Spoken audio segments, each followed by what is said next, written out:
Hello and Jai Hind student. Let's begin a very simple chapter of commercial application called as recruitment, selection and training. तो किसी organisation में जो staff काम कर रहे हैं उनको बुलाना होता है, हाँ आमंत्रित करना होता है ताकि वो आए, अप्लाई करें जॉब के लिए। फिर हम उनमें से क्या करते हैं, जो बेस्ट कैंडिडेट होता है उसको अपने यहाँ काम पे रख लेते हैं और उनको समय समय पे काम कैसे करें इसकी ट्रेनिंग देते हैं। यही हमारा पूरा चैप्टर है। आइए, सबसे पहला टॉपिक है रिक्रूटमेंट। तो रिक्रूट मतलब होता है लोगों को इनवाइट करना। रिक्रूटमेंट एक ऐसा प्रोसेस है जिसमें हम अपने लिए, ऑर्गेनाइजेशन के लिए बेस्ट सूटेबल कैंडिडेट को क्या करना चाहते हैं, सेलेक्ट करना चाहते हैं। तो सिलेक्शन करने से पहले, लोगों को जॉब में रखने से पहले उन्हें इनवाइट करना होता है। तो इस प्रोसेस का नाम होता है रिक्रूटमेंट। मतलब इनवाइटिंग और सर्चिंग दी प्रोस्पेक्टिव एम्प्लॉय। अब इसके लिए क्या करना पड़ेगा, कैसे लोगों को इनवाइट करेंगे, किस तरीके से लोगों को बुलाएंगे कि आइए हमारी ऑर्गेनाइजेशन में आप अप्लाई करिए। देखिए, जॉब दिया नहीं है, अभी सिर्फ क्या कर रहे हैं, उनको आकर्षित कर रहे हैं, इंड्यूस कर रहे हैं, उनको अपनी ऑर्गेनाइजेशन तक बुला रहे हैं ताकि वहां पर आकर के वो हमारे साथ इंटरव्यू करें या हमारे सिलेक्शन के प्रोसेस को फॉलो करें। तो ये पहला प्रोसेस है, रिक्रूट करना, अट्रैक्ट करना, डिस्कवर करना। कैसे आदमी चाहिए हमको, हमें सूटेबल कैंडिडेट्स चाहिए जो हमारी ऑर्गेनाइजेशन के साथ क्या कर सकें, काम कर सकें। अब इसके लिए दो तरीके बताए गए, दो बड़े हेडिंग्स हैं। एक डायरेक्ट मेथड है, हाँ, और एक इनडायरेक्ट मेथड है लोगों को इनवाइट करने के लिए, लोगों को अट्रैक्ट करने के लिए। पहला डायरेक्ट मेथड है। डायरेक्ट मेथड में हम खुद, मतलब कंपनी खुद क्या करेगी, अपने रिप्रेजेंटेटिव को भेज देगी। आपको पता है, जो बड़े बड़े यूनिवर्सिटीज हैं, बड़े बड़े मैनेजमेंट के कॉलेजेस हैं, वहां पर खुद कंपनी वाले जाते हैं और वहां बैठ करके स्टूडेंट्स को कैंपस में ही, हाँ कैंपस में ही जाकर के सेलेक्ट कर लेते हैं, वही इंटरव्यू ले लेते हैं। आपने 3 इडियट में तो देखा ही होगा, है ना, वहां पर कैंपस सिलेक्शन चल रहा था फिल्म के एंड में, याद है, वही है, उसी प्रोसेस को कहते हैं। इसमें ऑन दी स्पॉट टेस्ट लेते हैं। कौन जाते हैं, कंपनी के ही मैनेजमेंट के लोग जाते हैं, इंस्टीट्यूट्स में जाते हैं और वहां जाके टेस्ट लेते हैं और इंटरव्यूज में सेलेक्ट कर लेते हैं। आसान तरीका है ना। और दूसरा क्या तरीका है, walk in interview. Walk in मतलब चल के आओ, इंटरव्यू दे दो, काम खत्म, है ना, नाम है वॉक इन इंटरव्यू। बहुत सारी ऑर्गेनाइजेशंस क्या करती हैं, टाइम और प्लेस क्या करती हैं, एक फिक्स बता देती हैं और कैंडिडेट्स को कहती हैं आप आइए, आपका सीधे सीधे क्या करेंगे, इंटरव्यू ले लेंगे, खत्म। आपका अपना सर्टिफिकेट लाइएगा, डॉक्यूमेंट लाइएगा, हम आपका रिज्यूम चेक करेंगे, डॉक्यूमेंट चेक करेंगे और सीधे इंटरव्यू, काम खत्म, है ना, आसान तरीका। दूसरा मेथड है डायरेक्ट मेथड के अंदर। तीसरा है टेली रिक्रूटमेंट। अब एक कंपनी बॉम्बे में है और आप रह रहे हैं अदर देन बॉम्बे। अब कंपनी के लोग आपके डिस्ट्रिक्ट में, आपके शहर में आए, इससे अच्छा है फोन पे ही इंटरव्यू ले लो भैया। जो पूछना है मेरे बारे में कि मैं कौन हूं, मैं क्या करता हूं, मैं नौकरी के लिए आपके लिए सुटेबल हूं कि नहीं हूं, फोन पे ही पूछ लो। आजकल तो जानते हैं जूम मीटिंग चल रही है, क्या कहते हैं, इंटरव्यू वहीं ले लो सारा। तो वो तरीका क्या है, टेली रिक्रूटमेंट। आप कह सकते हैं वीडियो रिक्रूटमेंट भी आजकल हो रहा है, सिर्फ फोन नहीं हो रहा है बल्कि वो अपने प्रोस्पेक्टिव एम्प्लॉय को देख सकते हैं, बात कर सकते हैं। आने की जरूरत नहीं है, दूर आने की जरूरत नहीं है, आसान तरीका है, ठीक है। दूसरा तरीका क्या है, पोस्टर लगवा दिए जाए, बिलबोर्ड लगा दिए जाए, वांटेड या वैकेंसी लिखा हो, वैकेंसी 10 टीचर्स की वैकेंसी है हमारे स्कूल में। हाँ, नॉर्मली ये पोस्टर और ये जो बैनर है, और शायद मुझे लगता है बहुत अच्छा नहीं लगेगा लगाना। हाँ, लो पेड जॉब्स के लिए तो ठीक चलेगा, पर स्किल्ड जॉब्स के लिए, हाई पेड जॉब्स के लिए ये अच्छा नहीं होगा। तो बस पोस्टर लगा दीजिए कि यहां पर नौकरियां हैं, आइए अप्लाई करिए, ये भी एक तरीका है। तो ये सब तरीके जितने भी बताए, ये थे डायरेक्ट मेथड। इसमें फर्म या कंपनी खुद क्या कर रही है, खुद क्या कर रही है, रिक्रूटमेंट कर रही है, खुद लोगों को आकर्षित कर रही है। अब कंपनी खुद लोगों को अट्रैक्ट नहीं करेगी, बल्कि इसके लिए किसी थर्ड पार्टी का इस्तेमाल करेगी। नाम है इनडायरेक्ट मेथड। किसका यूज करना है, किसी दूसरी ऑर्गेनाइजेशन का यूज करना है जो मेरे लिए लोगों को आमंत्रित करेगी। समझ गए, याद रखिएगा, अभी नौकरी नहीं दी है, सिर्फ बुलाया है कि तू आ, जब तू आएगा तब तो तेरा सिलेक्शन करेंगे, तब तो तेरा इंटरव्यू करेंगे। तो सिर्फ बुलाने के प्रोसेस का नाम है रिक्रूटमेंट। तो इनडायरेक्ट मेथड में थर्ड पार्टी का इस्तेमाल करेंगे। थर्ड पार्टी लिंक का काम करती है। कौन कैसा हो सकता है? हो सकता है कुछ एडवर्टाइजमेंट एजेंसीज होती हैं, न्यूज़पेपर वाली एजेंसीज होती हैं, वो ये काम ही करती हैं। उस समय पे न्यूज़पेपर में एडवर्टाइजमेंट निकालती हैं, उसमें लिख देती हैं कि किस तरह की वैकेंसीज है और लोग उनके पास अप्लाई करते हैं, और वो उन लोगों को क्या करती हैं, फिर कंपनियों के पास भेज देती हैं। समझ गया ना? इसका मतलब कंपनी डायरेक्टली नहीं बुला रही है, ये लोग बुला रहे हैं। और कभी कभी क्या होता है, कुछ सरकार गवर्नमेंट भी क्या करती है, एक पब्लिक एम्प्लॉयमेंट एक्सचेंज। हाँ, आप पता करिएगा, आपके शहर में भी जरूर एक दफ्तर होगा गवर्नमेंट का, नाम है एम्प्लॉयमेंट एक्सचेंज। अब ये कैसा ऑफिस होता है? यहां पर जॉब सीकर्स, ये जॉब सीकर कौन होते हैं? जिनको नौकरी चाहिए, ये यहां पे जाते हैं और अपने आप को रजिस्टर करा लेते हैं। जो भी कॉलेज से पास आउट बच्चे हैं, उनको जॉब चाहिए, वो अपना नाम, पता, अपनी डिग्री, अपनी क्वालिफिकेशन यहां जाके रिपोर्ट कर देते हैं, और इनका सारा डाटा ये कलेक्ट कर लेते हैं। कौन? Employment exchange. फिर क्या करते हैं वो लोग ये डाटा भेज देते हैं किसको? जॉब प्रोवाइडर को। अब ये जॉब प्रोवाइडर कौन है? जॉब देने वाली कंपनियां। अब सोचिए, मैं अपने एग्जांपल देता हूं, स्कूल वाले एग्जांपल से समझाता हूं कि एक स्कूल है, उसको 10 टीचर्स चाहिए। ठीक है, चलिए 10 टीचर चाहिए, साइंस की टीचर चाहिए। ठीक है, तो अब वो क्या करेगी, इस एम्प्लॉयमेंट एक्सचेंज को मैसेज भेजेगी कि हमें 10 टीचर्स भेज दीजिए साइंस पढ़ाने के लिए, फिजिक्स, केमिस्ट्री और सारे सब्जेक्ट पढ़ाने के लिए। ठीक, ये लोग क्या करेंगे, इनके पास पहले ही पास किए हुए, कॉलेज के पास किए हुए अच्छे पढ़े लिखे लोग क्या करते हैं, अप्लाई करते हैं। ये उनके रेज्यूम्स को चेक करके कि कौन कौन लोग इसमें टीचर बनना चाहता है, उनको स्कूल के पास भेज देंगे। यहां स्कूल का भी काम हो गया, परेशानी नहीं हुई उनको लोगों को बुलाने में, और इनका भी काम हो गया। ये बीच का काम कर रहे हैं। देखा, थर्ड पार्टी का इस्तेमाल कर रहे हैं, इनडायरेक्ट मेथड, इसीलिए इसका नाम है।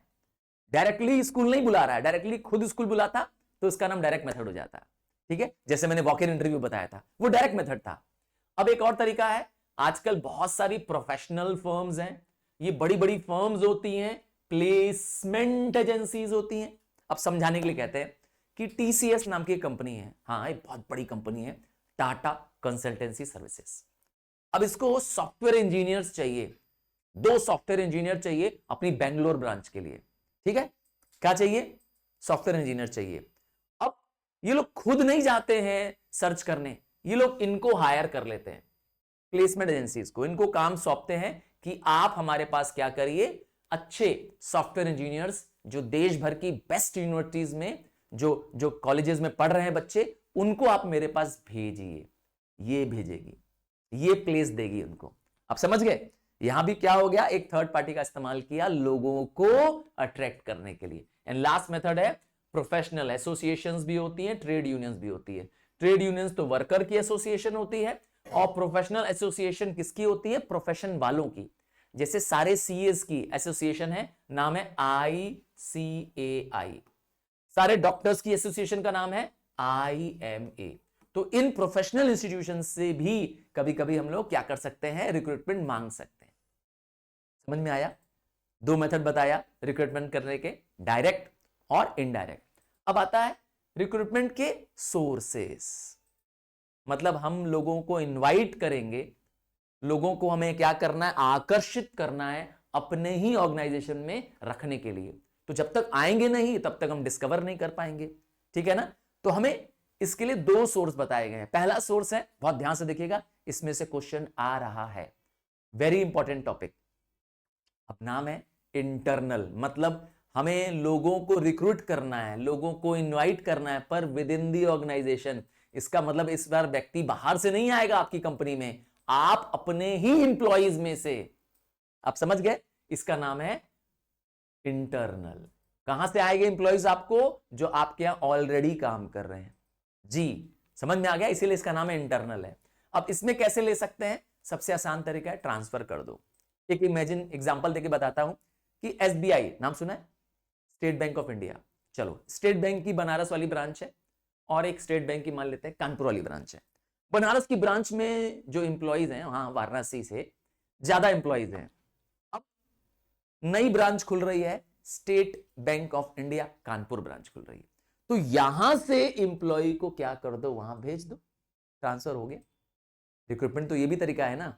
तो रिक्रूटमेंट में क्या किया हमने, अपने ही इंप्लॉय को एक पोजीशन, सिमिलर पोजीशन पर दूसरे प्लेस में भेज दिया। प्लेस चेंज की है, उसकी रैंक नहीं चेंज की है, उसकी पोजीशन नहीं चेंज की है, अथॉरिटी नहीं चेंज की है, उसका पे नहीं चेंज किया, उसका स्टेटस नहीं चेंज किया है। देखा, तो पे, position, rank, status, responsibility all remain the same, only the place of work is changed. समझ में आ गया? ऐसा कब करते हैं, जब मैंने कहा जहां एक जगह ज्यादा इंप्लॉइज हैं और एक जगह इंप्लॉइज कम पड़ रहे हैं, उठा के भेज दो, ट्रांसफर कर दो। समझ में आ गया क्या होता है ट्रांसफर? ट्रांसफर एक्चुअली में एक तरह का हॉरिजॉन्टल मूवमेंट है। कैसा मूवमेंट है? क्या कीवर्ड है? हॉरिजॉन्टल मतलब समझ गए, from same position to same position. आप यहां भी मैनेजर हैं और आपको अब कानपुर में भेजा जाता है, जाइए अब आप कानपुर ब्रांच में, हाँ कानपुर की एसबीआई ब्रांच में मैनेजर हैं, तो आपकी पोजीशन तो चेंज नहीं हुई। समझ गया ना क्या कहना चाहते हैं? नाम है ट्रांसफर। अगला बढ़ जाए, ट्रांसफर के ऊपर चलें, याद रखिएगा कर रहे हैं इंटरनल सोर्स। अब आ रहा है प्रमोशन। अब पोजीशन, रैंक, पे, अथॉरिटी, रिस्पॉन्सिबिलिटी, ये पांचों बढ़ने वाली है। हाँ, एक इंप्लॉय को, चलिए एग्जांपल लेते हैं, एक कंपनी में मैनेजर रिटायर कर गया, कंपनी का मैनेजर चला गया, तो कंपनी के पास जो असिस्टेंट मैनेजर था उसको कहा गया कि भैया आप बहुत साल से हमारे यहां काम कर रहे हैं, अब आप हमारे यहां असिस्टेंट मैनेजर नहीं है, अब आप हमारे ब्रांच मैनेजर हैं। क्या हुआ? उसका प्रमोशन हो गया। आपने अपने नीचे वाले रैंक के एम्प्लॉय को ऊपर वाली रैंक में भेज दिया, हो गया। समझ गए? एक टीचर जो आपके स्कूल में है, वो सीनियर क्लासेस को पढ़ा रहा है, पीजीटी टीचर से बोलते हैं, हाँ उसको वाइस प्रिंसिपल बना दिया जाए तो, और वाइस प्रिंसिपल को बाद में प्रिंसिपल बना दिया जाए तो। बात कर रहे हैं प्रमोशन की। प्रमोशन वर्टिकल मूवमेंट है, नीचे से आपको कहां भेज रहे हैं? ऊपर। आपकी रैंक, पे, पोजीशन, अथॉरिटी, रिस्पॉन्सिबिलिटी, याद रखना जिम्मेदारी भी बढ़ेगी, पैसे जरूर बढ़ेंगे, तुम्हारा नाम दाम भी होगा, पर मेहनत, जिम्मेदारी सब बढ़ जाएगी। इसका नाम है प्रमोशन। यह भी तरीका है, इंटरनल तरीका। इसका उल्टा कर दो तो प्रमोशन का उल्टा क्या होता है? नहीं, कोई नहीं चाहता है जिंदगी में डिमोशन, तो डिमोशन होगा, सब चीज रिवर्स हो जाएगा। यहां पर आप काम अच्छा नहीं कर रहे थे, आपको ऊपर बैठाया गया था पोजीशन पे, पर आप हायर पोजीशन पे अच्छा काम नहीं कर रहे हैं, आप इतने कैपेबल नहीं है यहां, तो समझ गए? डिमोशन। या कंपनी कहें अच्छी नहीं चल रही है, कंपनी के दिन खराब चल रहे हैं, पैसे ही नहीं देने के लिए, डिमोशन। और एक तरीका और है, चौथा तरीका है इंटरनल तरीका, वो है एक्स एम्प्लॉय। कंपनी का एक एम्प्लॉय कंपनी से रिटायर हो चुका है, कंपनी को छोड़ के जा चुका है, पर कंपनी को आज जरूरत है उसकी, वो वापस अपने एम्प्लॉय को काम पे बुला सकती है टेम्पररी, जब काम का बहुत रश है।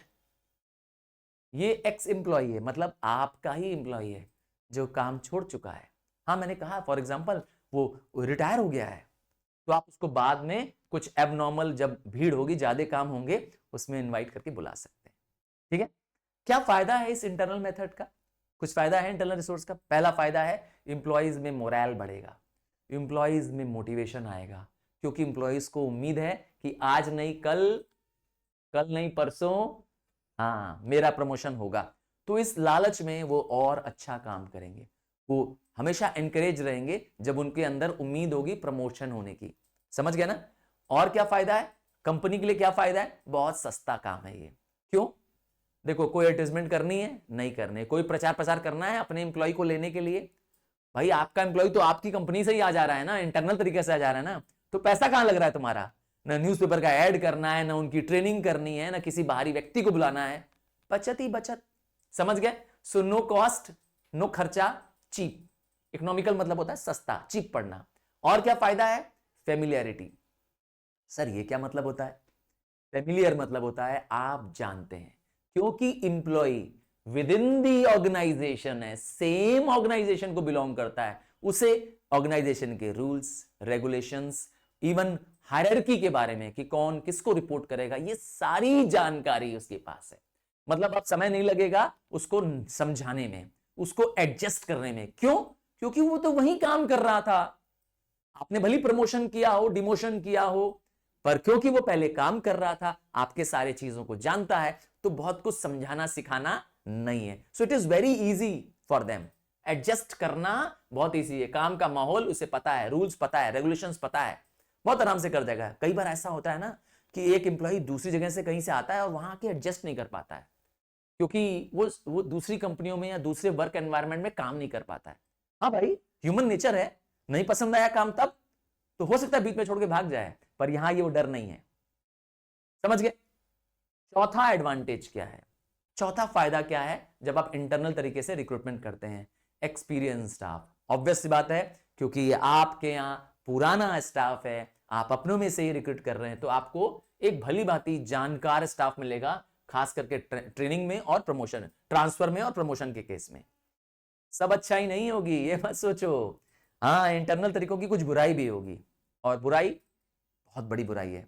हाँ, मुझसे पूछेंगे आप तो मैं कहूंगा बहुत बड़ी बड़ी बुराइयां हैं इसमें, और कई बार ये तरीका अच्छा नहीं माना जाएगा। जैसे कि आपके पास चॉइस लिमिटेड है। चॉइस क्या है? आपके अपने एम्प्लॉइज, मान लेते हैं कि स्कूल का एग्जाम्पल समझाते हैं। हाँ, तुम्हारे ही स्कूल की एग्जाम्पल समझाते हैं। कितने टीचर्स काम करते हैं तुम्हारे स्कूल में? 50। चलो 50 के एग्जाम्पल समझते हैं। तुम्हारे स्कूल में 50 टीचर्स हैं, सारे टीचर्स लेकर के 50 टीचर है, ठीक। अब तुम्हारे किसी एक टीचर को प्रमोट करना है। चलो समझाते हैं कि एक टीचर को प्रमोट करके वाइस प्रिंसिपल बनाना है, ठीक। किसी एक टीचर को पद दे करके, हाँ, कि अब आप क्या करेंगे, इस केबिन में बैठेंगे, ये आप है वाइस प्रिंसिपल। तो उन्हीं में से ना बनाओगे, उस 50 में से ना बनाओगे, तो चॉइस क्या है? बहुत लिमिटेड है। और बाकी दुनिया में क्या वाइस प्रिंसिपल नहीं है क्या? और क्वालिफाइड लोग नहीं है क्या? तो आपके पास चॉइस लिमिटेड होगी अगर आप इंटरनल लेना चाहोगे, और वो चॉइस होगी with in the number of employees that you have. समझ गए? और प्रॉब्लम क्या आती है? सबसे बड़ी प्रॉब्लम है इनब्रीडिंग। सर ये इनब्रीडिंग का क्या मतलब क्या होता है? अरे भाई, इनब्रीडिंग मतलब होता है कि इंप्लॉइज जब सेम ऑर्गेनाइजेशन के अंदर रहेंगे, वहीं से प्रमोट हो जाएंगे, तो उनके अंदर आगे हार्डवर्क करने की, मेहनत करने की एबिलिटी नहीं रहेगी, क्योंकि उनको मालूम है आज नहीं कल मैं प्रमोट होकर और हायर पोजीशन में जाऊंगा, और उसके बाद और हायर जाऊंगा, बस टाइम बिताना है यहां पर। तो उनके अंदर इनब्रीडिंग आ जाएगी, वो नए थॉट्स नहीं लाएंगे, वो नई एनर्जी से नहीं काम करेंगे, वो बहुत मेहनत नहीं करेंगे। क्यों? क्योंकि टाइम बाउंड प्रमोशन तो होना है। मतलब क्या कहना चाहते हैं, समझ रहे हो ना? नए आइडियाज नहीं आएंगे, फ्रेश थॉट नहीं आएगा। ये तभी आएगा जब एक नया जवान, एक नया व्यक्ति, एक कहते हैं ना नया ग्रेजुएट आपके ऑर्गेनाइजेशन में घुसेगा। हाँ भाई, वो नई ट्रिक लेके आएगा, नई सोच लेके आएगा, नई एनर्जी के साथ आएगा। समझ गए क्या कहना चाह? और अब वही घिसे पिटे लोग हैं आपके पास, 20 साल से वहीं पढ़े हुए हैं, वही टीचर, वही लोग, हाँ, उसी तरीके से पढ़ा रहे हैं, पुरानी या तरीके से 20 साल से। तब क्या होगा? इनब्रीडिंग होगी। एंड ये सब आपके स्कूलों में हो रहा है, सॉरी टू से, पर ऐसा हमारे स्कूल्स में ऐसा हो रहा है। वही टीचर 20 साल से पढ़े हुए हैं, वो नई चीजें सीख भी नहीं रहे हैं, आगे बढ़ भी नहीं रहे हैं। पर अगर यंग कोई एनर्जेटिक 2-4 नए एजुकेटेड, फ्रेशली एजुकेटेड आ जाएं, तो सोचिए वो नए तरीके से काम करेंगे और नए विचार लेके आएंगे, नए आइडियाज लेके आएंगे, जो पहले से एकदम कहते हैं ना आउट ऑफ द बॉक्स होंगे। तो सोचिए कितना तेजी से ऑर्गेनाइजेशन काम करेगी। पर मैंने कहा ना, ऐसा होता नहीं है, इनब्रीडिंग हो जाती है। ये है आपके स्कूल्स की प्रॉब्लम है। और इनएफिशिएंसी, अब ये कैसे आई? मैंने कहा था इंप्लॉइज को मालूम है कि मेरा जॉब फिक्स है, मेरा तो आज नहीं कल 2 साल 3 साल 5 साल बाद प्रमोशन होना है। अरे ठीक है, समय बिताने के लिए रोज आ रहे हैं यहां पर, ठीक है। तो वहां पर क्या हो जाएगा? मेरिट नहीं देखा जा रहा है, उसकी काबिलियत नहीं देखी जा रही है, क्योंकि इंटरनल रह रहे हो ना, बाहरी व्यक्ति तो आ नहीं रहा है, इसीलिए ये प्रॉब्लम आएगी। वहां पर एफिशिएंसी चली जाएगी, बल्कि लिथार्जी आ जाएगी। हाँ, हार्डवर्क नहीं करेंगे लोग बहुत ज्यादा। और एक समस्या है इनकम्प्लीट सोर्स। सर इसका क्या मतलब है? ये इनकम्प्लीट सोर्स का क्या मतलब है? सोचिए, इमेजिन करिए, आपने एक एम्प्लॉय को प्रमोशन दे दिया, क्या उसकी जगह खाली हुई कि नहीं? उसको जब आपने ऊपर वाली रैंक में भेज दिया, तो नीचे वाली पोजीशन खाली हुई कि नहीं? अगर आप कहेंगे सर उसके नीचे वाले को उसके ऊपर भेज दिया हमने, पर हर हाल में क्या होने वाला है? आपकी वैकेंसी बरकरार रहेगी, क्योंकि जैसे ही ऊपर वाली पोजीशन खाली होगी, नीचे वाली पोस्ट तो खाली हो जाएगी। तो ये कभी भी कंप्लीट सोर्स नहीं माना जाएगा, ये हमेशा एक इनकम्प्लीट रहेगा, और आपको आज नहीं कल बाहर से एम्प्लॉय तो बुलाना पड़ेगा। हाँ, मजबूरी है आपकी, तभी तो जॉब पोजीशंस फिल होंगी। समझ में आए कि नहीं? अब 50 में से 2 टीचर रिटायर कर गई हैं तो 48 ना हो गई, 48 ना हुई। अब नीचे की 2 टीचर तो और चाहिए ना उसके बदले, तो आपको तो लाना पड़ेगा, आज नहीं कल लाना पड़ेगा। तो ये कभी भी कंप्लीट सोर्स नहीं माना जाएगा। अब इसका उल्टा, सब कुछ पलट दो, ठीक है। नाम है क्या? External source. मतलब अब within the employee, within the organisation employees नहीं आएंगे, बल्कि एम्प्लॉइज को हम बाहर से भी बुला लेंगे, कहीं से भी लाएंगे, पूरी दुनिया से बुला लेंगे, पर विद इन द ऑर्गेनाइजेशन नहीं होंगे। इस बार नाम हो जाएगा एक्सटर्नल। अब सबसे अच्छा तरीका है पेपर में ऐड दे दो, न्यूज़पेपर में वांटेड या वैकेंसी, वैकेंसी ऑफ जो भी आपके पास पोस्ट खाली है उसकी वैकेंसी दे दीजिए। सबसे आसान, सबसे आसान तरीका। दूसरा तरीका क्या है? मैंने थोड़ी देर पहले बताया था, एक ऑफिस होता है जिसका नाम होता है एम्प्लॉयमेंट एक्सचेंज। मैंने कहा था यहां पर जॉब प्रोवाइडर, मतलब जिनको नौकरियां देनी है, और जॉब पाने वाले दोनों मिलते हैं, दोनों को मिलाता है। ये लिंक का काम करता है। अक्सर मैंने कहा गवर्नमेंट खुद ये काम करती है। गवर्नमेंट क्या करती है? रिज्यूम्स मंगवा लेती है जिनको जॉब चाहिए, और वो रिज्यूम पास ऑन कर देती है, भेज देती है कंपनियों के पास। हो गया काम आसान। नेक्स्ट है प्लेसमेंट एजेंसी। मैंने कहा था अक्सर ये बड़ी एजेंसीज होती हैं, ये प्राइवेट कंपनियों की तरह काम करती हैं। ये दूसरे लोगों के लिए, ये दूसरी बड़ी कंपनी के लिए आदमी को रिक्रूट करती है, सेलेक्ट करती है, प्लेस करती है। मतलब समझ गए? मान लेते हैं टाटा कंपनी है, ठीक है। टाटा मोटर्स को अपने यहां कोई टेक्निकल स्टाफ चाहिए, मान लेते हैं सीए चाहिए उसको, चलो एग्जांपल के रूप में। अब टाटा को अपने अकाउंटिंग के लिए, अपने अकाउंट्स चेक कराने के लिए सीएस चाहिए, तो टाटा ने क्या कर दिया, किसी बाहरी कंपनी को जिम्मेदारी दे दी, प्लेसमेंट एजेंसी को दे कि मुझे आप सीए अपॉइंट करके दीजिए। तो वो सीए को रिक्रूटमेंट करेगी, उसका सिलेक्शन करेगी, और उनको शॉर्टलिस्ट करके कंपनी के पास भेज देगी। समझ गए? ये है प्लेसमेंट एजेंसी। सारा काम ये लोग कर रहे हैं, कंपनी सिर्फ क्या करती है, उनको बाहर काम पे रख लेती है, ट्रेन कर देती है। और क्या तरीका है? Educational institutions. तो जितनी ऑर्गेनाइजेशंस हैं, बड़ी वाली टॉप क्लास के ऑर्गेनाइजेशंस हैं, अब वो यूनिवर्सिटीज हैं, जैसे बनारस में है बनारस हिंदू यूनिवर्सिटी, या दिल्ली में दिल्ली यूनिवर्सिटी, इन बड़ी ऑर्गेनाइजेशंस में, या आईआईटी नाम सुना है, इंडियन इंस्टीट्यूट ऑफ टेक्नोलॉजी, या आईआईएम, ये देश के सबसे क्रीम ऑर्गेनाइजेशंस हैं। यहां पर कैंपस इंटरव्यू हो जाता है। हाँ, जिसमें मैंने बताया था यहां से जो एजुकेटेड बच्चे हैं, जो उन्होंने इंजीनियरिंग की है या जिन्होंने कंप्यूटर्स में डिग्री हासिल की है, इनको जॉब लग जाती है, वहीं से लग जाती है। यहाँ घर में जाने की जरूरत नहीं है, कंपनी में जाने की जरूरत नहीं है, उसी इंस्टीट्यूट से, उसी कॉलेज से उनकी नौकरी लग जाती है। नेक्स्ट है गेट हायरिंग। अब एक सोचो, एक कंपनी है, एक फैक्ट्री है, जिसको बहुत सारे वर्कर की जरूरत है, मजदूरों की जरूरत है। याद रखना, गेट हायरिंग अनस्किल्ड लोगों के लिए ठीक है। अनस्किल्ड समझते हो कैसे लोग होते हैं? वो लोग जो सिर्फ क्या करते हैं, शरीर का इस्तेमाल करते हैं, नहीं करते हैं, दिमाग का इस्तेमाल नहीं करते हैं, बैल दिमाग के होते हैं, इसीलिए। समझ गए? तो अब बोझा ढोना है किसी को, है ना, पत्थर उठाना है, आपका मकान बन रहा है, तो गेट हायरिंग कर लो, लिख दो भैया 10 तो मजदूर चाहिए, गेट के बाहर बोर्ड लगा दो।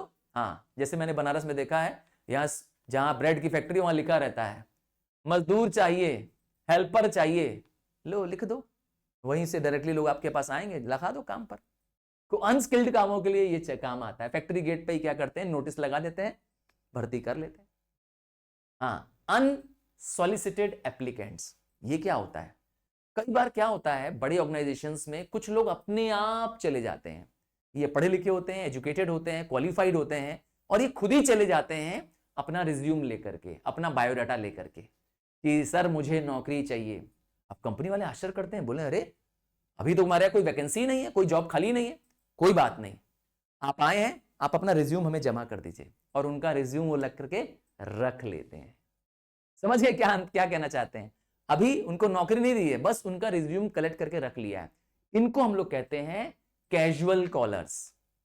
ये वो व्यक्ति है कैजुअल, कैजुअल मतलब समझ गए, यूं ही चलो चलते हैं, देखते हैं, हो सकता है नौकरी हो, खाली हो, चलाता है ऑर्गेनाइजेशन में और अपना रिज्यूम जमा कर देता है। और हो सकता है बाद में कंपनी के पास कोई जॉब खाली हो जाए तो कंपनी उसको फोन करके बुला लेगी, आओ भैया तुमने जॉब के लिए अप्लाई किया था ना, आ जाओ आज तुम। तो ये तरीका है अनसॉलिसिटेड एप्लीकेंट्स। और आजकल तो ये बहुत चलता है, हमारे भारत में तो ये सबसे ज्यादा चलता है। हम लोग हिंदी में कहते हैं इसको भाई भतीजावाद। हाँ, नेपोटिज्म या फेवरिज्म।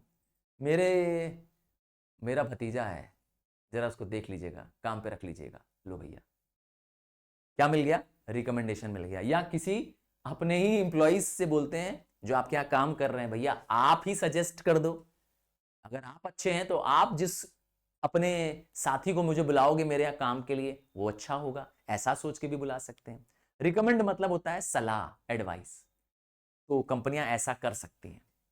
और क्या तरीका है?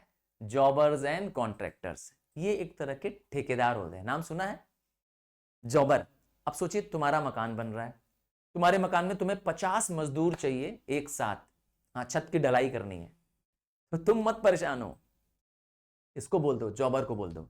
ये वो व्यक्ति होता है जिसके साथ बहुत सारे विलेज के यंग अनएम्प्लॉयड लोग जुड़े होते हैं, मजदूरे टाइप के नहीं होते हैं जो हार्ड वर्क करने वाले, बस ये बुला लेता है, आओ भैया यहाँ काम है, गांव वाले लोगों को बुला लेता है, अपने साथियों को बुला लेता है, ढेर सारे। पर मैंने कहा फिर से, ये ज्यादातर अनस्किल्ड नेचर का काम करते हैं। ठेकेदार जानते हो ना, अब कहीं सड़क बन रही है, तुमने देखा होगा कहीं सड़क बन रही है, कोई डामर छिड़क रहा है, कोई सड़क में कुछ काम कर रहा है, कोई फरसा चला रहा है, ये सब कॉन्ट्रैक्टर करता है। समझ गया ना? इनके पास बहुत सारे लेबर्स होते हैं, ये शॉर्ट नोटिस में कम समय में उनको बुला लेते हैं। ज्यादातर मैंने कहा ये दोनों ही अनस्किल्ड नेचर हैं, पर ये सारे एग्जांपल्स जो जितने भी दिए वो एक्सटर्नल सोर्स ऑफ रिक्रूटमेंट। ठीक है, अब आते हैं इनके मेरिट्स। जो भी हमने मेरिट्स पढ़े इंटरनल के, वो इसके डिमेरिट बन जाएंगे एक्सटर्नल के, और जो इंटरनल का डिमेरिट था यहां वो मेरिट बन जाएगा। जैसे सबसे बड़ा मेरिट है आपके पास बहुत चॉइस है। जब आप एक्सटर्नल सोर्स से लोगों को बुलाना चाहते हैं तो पूरी दुनिया तुम्हारे पास चॉइस है, कहीं से भी बुला लो, तुम्हें अपने इंप्लॉइज तो बुलाने नहीं है, कहीं से भी बुला सकते हैं। So external means wide choice, क्योंकि एनीबॉडी कैन अप्लाई, कोई भी अप्लाई कर सकता है। फ्रेश आउटलुक, याद रखिएगा इनब्रीडिंग इस बार नहीं होगी। क्यों? क्योंकि नया व्यक्ति आ रहा है, आपकी कंपनी आपके ऑर्गेनाइजेशन का व्यक्ति नहीं है, तो इनब्रीडिंग नहीं होगी।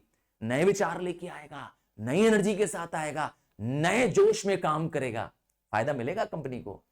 समझ गया ना? और क्या फायदा है? ये कंप्लीट सोर्स है, वो इनकम्प्लीट सोर्स था, ये कंप्लीट सोर्स है। आइए अब समझते हैं इसके बुराइयां। सबसे पहली और सबसे बड़ी बुराई है डीमोरलाइजेशन। ये क्या होता है डीमोरल? मॉरल टूट जाना, हिम्मत टूट जाना, मोटिवेशन चला जाना। किनका? कंपनी के एम्प्लॉइज का मोटिवेशन चला जाता है। वो कैसे? सोचिए आप एक कंपनी में काम कर रहे हैं, 10 साल से काम कर रहे हैं। कितने साल से?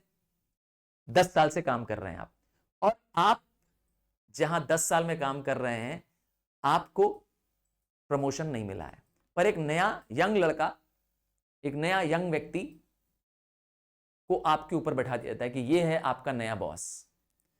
तुमको तो बड़ा गुस्सा आएगा, मैं यहां खून पसीना 10 साल से बिता रहा हूं इस कंपनी में, मुझे ऊपर नहीं भेजा गया, प्रमोट किया गया है, ये नया व्यक्ति कौन आ गया जी, इतना कौन इंटेलिजेंट है ये।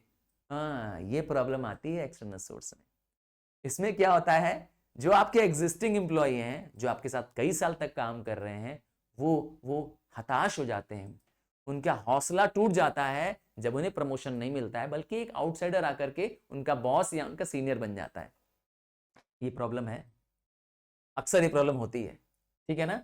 जो हायर पोजीशंस होती है अक्सर इसमें बाहरी व्यक्ति आ जाता है, और इससे जो एग्जिस्टिंग लोग हैं वो डीमोरलाइज या हताश महसूस करते हैं, हर्ट महसूस करते हैं। और एक समस्या और भी है, ये एक एक्सपेंसिव मेथड है, क्योंकि इसके लिए पेपर में ऐड करना पड़ेगा, एक्सपर्ट्स को बुलाना पड़ेगा, बहुत सारे और खर्चे हैं, तमाम खर्चे हैं इसके लिए। और एक प्रॉब्लम है ये वाली भी, मेल एडजस्टमेंट, क्योंकि ये आपका एम्प्लॉय नहीं है, ये एक बाहरी व्यक्ति है, एक नया व्यक्ति है, आपके माहौल से, आपके वर्किंग एनवायरनमेंट से हो सकता है सेटिस्फाइड ना हो, आपकी पॉलिसीज उसको पसंद ना आए, आपके नियम ना पसंद आ रहे हो, सो आपकी इन किसी भी वजहों से वो काम छोड़ सकता है। आपने अपॉइंट किया बड़ी मुश्किल से कि हाँ हाँ बहुत अच्छा है, बहुत अच्छा, आइए आइए, आपका अपॉइंटमेंट हो गया, कल से आप आइए ऑफिस में। 2-4 दिन बाद आया और अचानक गायब हो गया। लो भैया, अचानक गायब हो गया क्योंकि उसको समझ नहीं आया आपका काम, ये हो सकता है। ठीक है ना? चला जाएगा छोड़ करके। आ रहे हैं अगला टॉपिक, रिक्रूटमेंट के बाद सिलेक्शन, और सिलेक्शन के बाद ट्रेनिंग। सिलेक्शन मतलब picking the right candidate at right time at right price at right place. समझ गए? सब कुछ राइट राइट राइट राइट हो तो आपका सिलेक्शन भी राइट है। मतलब आपको क्या करना है? जज करना है। देखिए जरा इस इमेज को देखिए, इतने लोग अप्लाई कर रहे थे काम के लिए, एक को चुन रहे हैं। तो ये जितने लोग आए हैं दौड़ रहे हैं काम के लिए कि मुझे रख लो मुझे रख लो, ये है रिक्रूटमेंट। पर सिलेक्शन किसको कर रहे हैं? इस बंदे को। समझ गया ना? तो आपके स्कूल में 10 टीचर की वैकेंसी है, आपने पेपर में निकाला, न्यूज़पेपर में ऐड निकाला, 100 लोग अप्लाई कर दिए, तो ये जो 100 लोग हैं वो रिक्रूटमेंट है। आप 100 को तो रखोगे नहीं ना, रखोगे तो 10 ही टीचर को ना। तो अब सेलेक्ट करना है, समझ गए? अब पिक करना है टू द राइट कैंडिडेट। तो selection is process of judging suitability of applicant. जो अप्लाई कर रहे थे रिक्रूटमेंट के दौरान, क्योंकि उस समय तो मैंने लोगों को बुलाया था, अब उनको रखना है। सिलेक्शन एक नेगेटिव प्रोसेस है। नेगेटिव इसलिए है क्योंकि number of people who are rejected are always more than number of people selected. देखिए एक को रख रहे हैं, एक को रख रहे हैं और वो ये बंदा है, इसको कर दिया सेलेक्ट और बाकी को कर दिया नमस्ते नमस्ते नमस्ते। समझ गया ना? इतने लोग गए काम से, तो इसीलिए नेगेटिव प्रोसेस है। जबकि जब इससे पहले मैंने कहा था रिक्रूटमेंट, वो पॉजिटिव प्रोसेस था। समझ गया ना? क्योंकि उसमें सबको इनवाइट करना था, आ जाइए, आप भी आइए, आप भी आइए, आपका भी स्वागत है, आइए बस अप्लाई करिए। समझ गए ना? नौकरी नहीं दूंगा अभी, सिर्फ अप्लाई करो, आओ तो बस। अब आते हैं सिलेक्शन करते कैसे हैं। जरा आप स्क्रीन पे देखिए, आप देखेंगे इंटरव्यू हो रहा है। हाँ, तो सिलेक्शन में सबसे पहला प्रोसेस होता है प्रिलिमिनरी इंटरव्यू। सर ये कैसा इंटरव्यू होता है? प्री मतलब फर्स्ट। ये ऐसा इंटरव्यू है जिसमें जॉब सीकर अर्थात जिसको नौकरी चाहिए उसका इंटरव्यू बॉस लोग नहीं ले रहे हैं, बल्कि जो फ्रंट डेस्क में लोग बैठे होते हैं ना, वही लोग इंटरव्यू लेते हैं। समझ गए ना? ये पहला ओकेजन है जब कैंडिडेट कंपनी के लोगों से मिलता है और कंपनी के लोग वही बात करने से समझ जाते हैं कि आगे के लिए, आगे काम के लिए इसको भेजे कि यहीं से नमस्ते करके भेज दें। जब दिख जाएगा उसका चलना फिरना, हाव भाव, बात करने का तरीका समझ में आ जाएगा कि ठीक है, तब तो उसको आगे भेजेंगे, और ना यहीं से कहेंगे भैया नमस्ते, जिस रास्ते से आए थे भैया वहीं से चले जाओ। ये है तरीका क्या? Preliminary interview. कौन ले रहा है? बॉसेस नहीं ले रहे हैं, बल्कि कंपनी के जो ऑफिशियल्स जो बाहर बैठे होते हैं, समझ गए ना, क्लर्क टाइप के लोग, बस वही लोग ले लेते हैं। दूसरा तरीका क्या है? दूसरा या अच्छा, प्रोसेस जब भी करेंगे तो आपको सीक्वेंस नहीं चेंज कर सकते, ये एकदम स्टेप बाय स्टेप करना है। 2 वाले स्टेप को स्टेप 1 में नहीं लिख सकते, ठीक है? स्टेप 2 क्या है? उससे एप्लीकेशन फॉर्म भराएंगे। अगर किसी ने प्रिलिमिनरी इंटरव्यू पास कर लिया, मतलब बातचीत में समझ में आ गया कि ठीक ठाक है, चल फिर ठीक से रहा है, बोल ठीक से रहा है, हाव भाव अच्छे हैं उसके, अब उसको कहेंगे ये लीजिए भैया फॉर्म भर दीजिए। क्या भरवाएंगे उससे? फॉर्म में क्या लिखा होगा? हाँ भाई, वो जो जानकारी हम उससे चाहते हैं, तुम्हारा नाम क्या है, तुम्हारा एज क्या है, तुम्हारी क्वालिफिकेशन है, चाहिए कि नहीं चाहिए हमको नौकरी में रखने से पहले, वो सब भरवा लेंगे। फिर उसके बाद क्या कराएंगे उसके साथ? उसका एम्प्लॉयमेंट टेस्ट। मान लीजिए मैंने एग्जांपल दिया था कि हमें टीचर रखना है स्कूल के लिए, तो एम्प्लॉयमेंट टेस्ट में क्या कराएंगे? उस टीचर का क्लास डेमो कराएंगे। हाँ भाई चलिए जाइए क्लास में पढ़ा के आइए, आप किस सब्जेक्ट टीचर हैं? कहा मैथ्स के टीचर हैं, चलिए जाइए मैथ्स के स्टूडेंट को पढ़ा के आइए। क्या किया हमने? Employment test. इसमें वो टेस्ट कराया जो उसको जिस काम के लिए हमको रखना है। फिर अगर एम्प्लॉयमेंट में सही निकल गया, मतलब जिस काम के लिए रखना था वहां भी क्वालिफाई हो गया, तब ये चौथे स्टेप पे पहुंचेगा। अब फिर से इंटरव्यू होगा। इस बार इंटरव्यू कौन लेंगे? हो सकता है इंटरव्यू पैनल ले, पैनल में 2 या 3 लोग होते हैं, और सिंगल व्यक्ति भी इंटरव्यू ले सकता है, जिसमें फेस टू फेस कम्युनिकेशन होगा। ठीक है, इंटरव्यू होगा।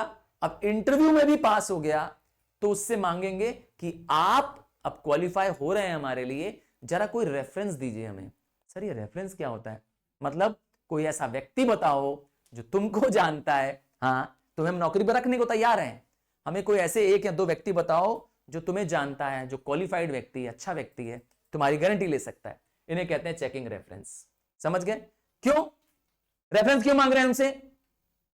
अरे इसलिए मांग रहे हैं ताकि इंप्लॉई कल को कुछ गड़बड़ शड़बड़ करेगा तो भैया उसको पकड़ेंगे ना, जिसने उसका रेफरेंस दिया है। ज्यादातर रेफरेंस किससे कराते हैं? किसी स्कूल के प्रिंसिपल से कराते हैं, कोई प्रोफेसर से करा लेते हैं, कोई नोन है ना व्यक्ति से करा सकते हैं। अब रेफरेंस भी मिल गया, अब क्या होगा? अब होगा उसका मेडिकल। हालांकि ये ज्यादातर गवर्नमेंट में होता है, प्राइवेट में ऐसा बहुत लोग कम कराते हैं। अब क्या करेंगे, एम्प्लॉय को कहेंगे कि ठीक है आपका सिलेक्शन हमारे यहाँ लगभग पक्का है, अब आप एक काम करिए, एक अपना मेडिकल चेकअप करवा के आइए। आप गवर्नमेंट के हॉस्पिटल से अपना चेकअप कराइए, फुल बॉडी चेकअप कराइए और उसकी रिपोर्ट लाइए। उसमें लिखा होना चाहिए कि आपको कोई भी बीमारी नहीं है। अब पहले से ही कोई बीमार व्यक्ति आ गया, मान लो एक कैंसर वाला व्यक्ति आपने रख लिया जिसको पहले से ही ब्रेन ट्यूमर है, कैंसर है, फंस जाओगे ना, मर जाएगा क्योंकि एम्प्लॉय ना काम करके तब। या पहले से ही उसको एड्स नाम की बीमारी, आपने उसको नौकरी पर रख ली है तो पूरे ऑफिस में एड्स फैला देगा। इसीलिए क्या करना है, मेडिकल एग्जामिनेशन, जिसमें ये अश्योर हो जाए कि वो एम्प्लॉय ठीक है, काम करने लायक है, उसकी भी सेफ्टी जरूरी है ना, उससे कोई डिसेबिलिटी तो नहीं है। एंड लास्ट जब ये सब भी दे देगा, मतलब मेडिकली भी सही है, अब क्या दोगे भाई, अब तुम दोगे उसको, क्या देना है उसको, फाइनल लेटर, बधाई हो, बहुत अच्छा किया आपने, आप बहुत बढ़िया आदमी हैं, आपको कल से कंपनी ज्वाइन करना है, आपकी सैलरी ये है, आपको इतने बजे आना है, इतने बजे छुट्टी होगी, ये रहा आपका ज्वाइनिंग लेटर। इसे कहते हैं फाइनल अप्रूवल। समझ गए? फाइनली उसको काम पे रख देंगे, उसको अपॉइंट कर देंगे, 1 या 2 सालों का पहले उसको प्रोबेशन पीरियड देंगे, बाद में उसको परमानेंट कर देंगे। अब जब हम उसको काम समझाएंगे कि आपको ये काम करना है, इस प्लेस पे बैठना है, इस ऑफिस में बैठना है, ये आपका काम होगा, तो इसको कहते हैं प्लेस देना। प्लेस देना मतलब प्लेसमेंट करना। देते हैं ना, ये चैम्बर आपका, या आपके चैम्बर के बाहर आपका नाम लिखा रहेगा, ठीक है ना, वाइस प्रिंसिपल, प्रिंसिपल, तो ये क्या है, प्लेस दे रहे हैं। टीचर के लगा दिया staff, staff room, place they रहे हैं। समझ गए? याद रखिएगा, कोई भी स्टेप आप चेंज नहीं कर सकते हैं। अगला वर्ड आ रहा है इंटरव्यू। सिलेक्शन के दौरान इंटरव्यू भी करना होता है। अब ये इंटरव्यू क्या होता है, इंटरव्यू में कन्वर्सेशन होता है, बातचीत होती है, किसके बीच में, एक कैंडिडेट के बीच में और एम्प्लॉयर के बीच में। याद रखिएगा, interview face to face discussion होता है। क्या जरूरत है, जब हम फेस टू फेस बात करते हैं तो सामने वाले का चेहरा, सामने वाले के हाव भाव, सामने वाले के यस एक्सप्रेशंस को जान पाते हैं। समझ गए? इसीलिए इंटरव्यू कराते हैं। बंद कर दो, बंद कर दो।